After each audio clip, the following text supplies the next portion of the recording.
देखिए, GST cut के बाद अक्टूबर का महीना बेहतरीन था और उससे शायद अच्छा आपको नवंबर का महीना आता हुआ दिखाई पड़े, खास करके कमर्शियल व्हीकल प्लेयर्स और टू व्हीलर्स के लिए शायद इस महीने काफ़ी बम्पर सेल आपको दिखाई पड़े। कमर्शियल व्हीकल प्लेयर्स से अगर हम शुरू करें तो अशोक लेलैंड और टाटा मोटर्स, ये दोनों कंपनीज के नंबर्स आएंगे। और ध्यान रखें, ये टाइम टाटा मोटर्स के कमर्शियल व्हीकल नंबर्स अलग आएंगे और पैसेंजर व्हीकल नंबर्स अलग आएंगे। कंपनियां डीमर्ज हो गई हैं।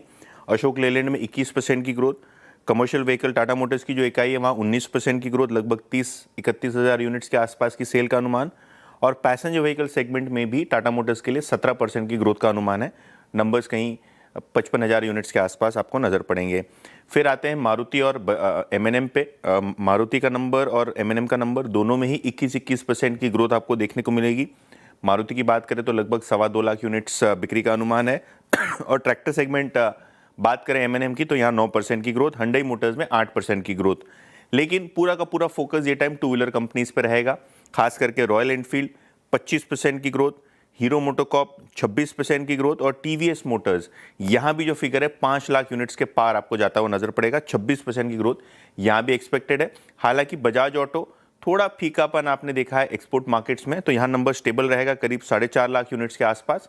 7% की ग्रोथ अनुमान है बजाज ऑटो के लिए। दो तीन चीजें हैं। सबसे पहले वीकेंड पे डिफेंस सेक्रेटरी साहब के बयान आए। उन्होंने कहा कि हम रशिया और अमेरिका दोनों से ही हथियार खरीदेंगे, दोनों से ही डिफेंस कोऑपरेशन बढ़ाएंगे। और जिस तर्ज पे ऑपरेशन सिंदूर की सक्सेस मिली है, वो हिसाब से आने वाले बजट में जो डिफेंस का आउटले है उसको 20% बढ़ाने की मांग अब डिफेंस मिनिस्ट्री कर रहा है। तो ये एक पोर्शन हुआ न्यूज़ का। और अगर हम दूसरे पोर्शन की बात करें तो रूसी प्रीमियर व्लादिमीर पुतिन भारत के दौरे पे हैं। इस हफ्ते आएंगे वो इंडिया में, और कहीं ना कहीं S-400 से लेके Su-57 बहुत सारी डिफेंस डील्स को वो तवज्जो देंगे पूरे के पूरे बायलैटरल मीटिंग में।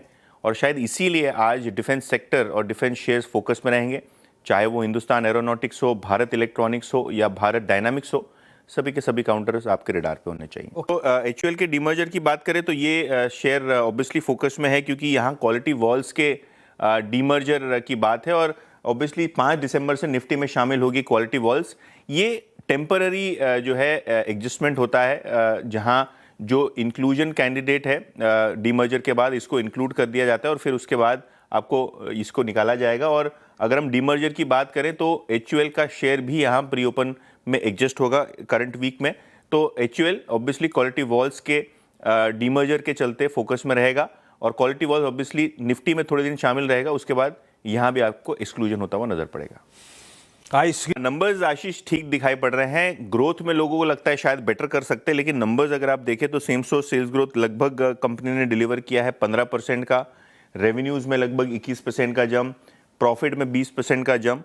और कहीं ना कहीं अगर हम कंपनी की बात करें तो नए स्टोर एडिशंस भी काफ़ी एग्रेसिव हो रहे हैं, जिसके कारण आपको थोड़ा बहुत मार्जिन्स में भी बम्प अप देखने को मिल रहा है। मार्जिन्स लगभग 20% के आसपास इंचअप कर रहे हैं। Q2 के नतीजे हैं, और पिछले साल यही नंबर करीब 16.5% के आसपास था। तो सिक्वेंशियली भी अगर हम देखें तो 18% ये नंबर था, उसके सामने लगभग 20% का नंबर लेंसकार्ट के लिए। तो शायद एक पॉजिटिव रिएक्शन लेंसकार्ट के शेयर में आज देखने को मिलेगा। बहुत सारे ब्रोकरेजेस भी यहाँ अपनी इनिशिएटिंग कवरेज रिपोर्ट लेके आ रहे हैं, खास करके जेफरीज ने यहाँ एक रिपोर्ट निकाली है। तो देखते हैं स्टॉक कैसे रिएक्ट करता है अपने अर्निंग्स को लेकर। जेफरीज ने तो आशीष अक्टूबर का डेटा आ गया है, और TRAI यानी टेलीकॉम रेगुलेटरी अथॉरिटी की वेबसाइट पे जो डिटेल्स आती है उसके अंदर अक्टूबर के महीने में लगभग 14.25 लाख नए मोबाइल यूजर्स जुड़े हैं।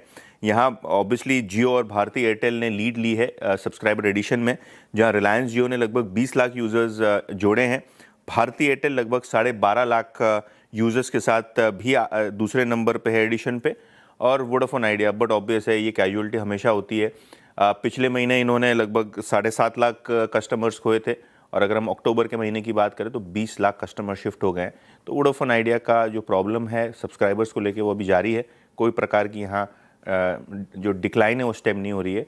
तो देखते हैं स्टॉक कैसे रिएक्ट करते हैं इनके अक्टूबर टेलीकॉम डेटा के बाद। बिल्कुल, अक्टूबर में कैसे रिएक्ट आबादी को आबाद करने के लिए रियल एस्टेट कंपनी ने अहमदाबाद और हैदराबाद, ये 2 शहरों में बड़े बड़े प्रोजेक्ट्स का अनाउंसमेंट किया है। सबसे पहले गोदरेज प्रॉपर्टीज़ की बात करें तो कोकापेट एक एरिया है हैदराबाद में, जहां लगभग 5 एकड़ ज़मीन इन्होंने ऑक्शन में जीती है।